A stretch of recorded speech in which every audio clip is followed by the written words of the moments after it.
Hi everyone, this is Craig, just providing a little overview on Infuse Learning, an online formative assessment tool that offers teachers a lot of possibility and students as well. So let's get to it. If you go to infuselearning.com, this is the screen that you'll go to. You can either sign up for an account as a teacher or click the teacher login if you have one. If you click teacher login, you can also create an account from here. But I'm just going to log in. And with this teacher account, you're given a classroom that you can invite students to. And within this classroom, you can do a variety of quick assessments where you just launch a question type to them. You can do some interactive tools or set up pre-made quizzes that students will go through once they enter your room. So, for this to work, students would just go to infuselearning.com and enter your room number. So I'm going to copy that, and as a student I just click student login from infuselearning.com, enter that room number, and then enter my name. And you will be able to see all the students that are in your room. So when I click submit, and it will bring me into the room, and it will tell me I'm waiting for activity in that room, so it's waiting for the teacher to launch a question or a quiz. So if I go back as a teacher, I can look at connected students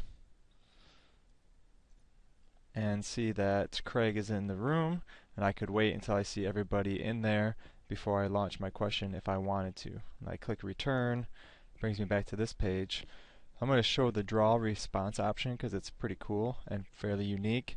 The only problem is, so I launch it, the only problem is you can't, students aren't able to do it from a regular PC.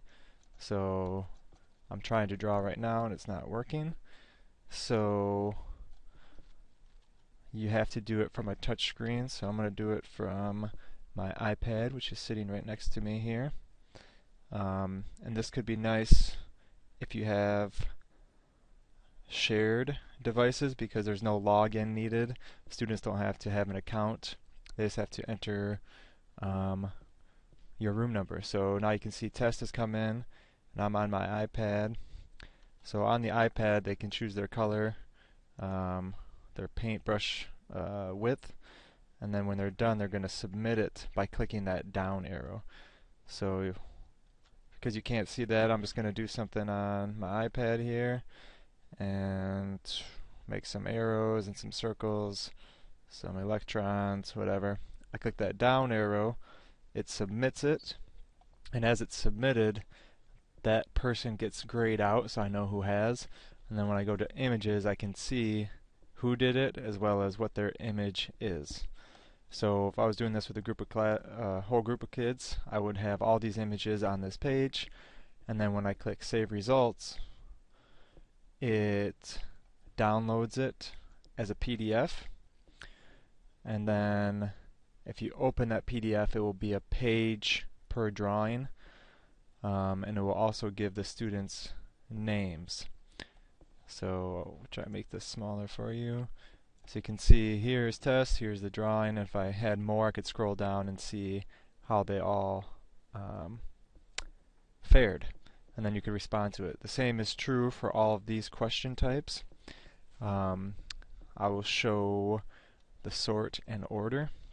So if I launch a sort and order question and go back to a student, then I would put something up on the board or on the screen and say sort these items in order from best to worst or something like that, and then student would go like this and then submit.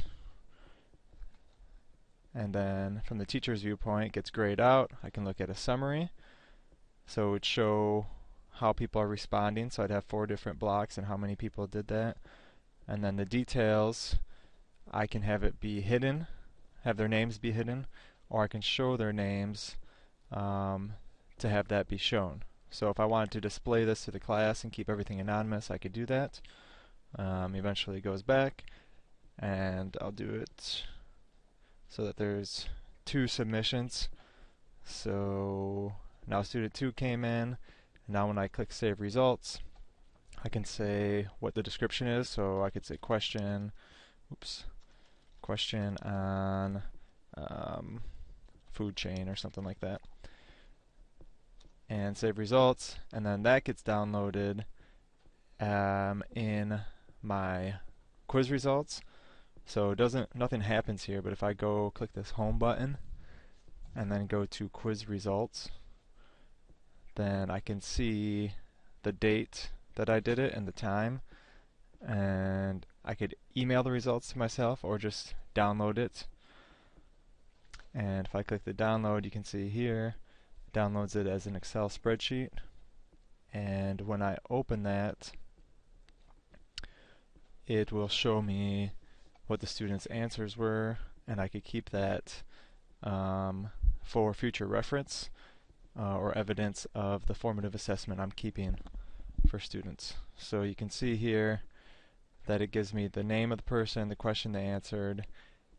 The correct answers and scoreable answers don't necessarily apply to the quick assessment ones because you can't enter a correct answer. You would just have to know in your head what the best answer was. So that's pretty much how the quick assessments work. If you go back to home, that home icon will always take you back to here. You could look at creating your own quizzes and having students take a series of questions, and they can go at their own pace. I'll show you one for an example. If I wanted to set up a quiz, I would just click Add New, and I could give it a title and then add my questions. I'm not going to go through all of that. It's pretty straightforward.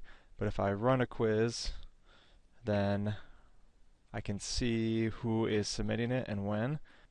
So if you're going to run quizzes for students, I definitely recommend setting up a class, because when you try and run a quiz in the open enrollment version, it doesn't always work as well as you would like.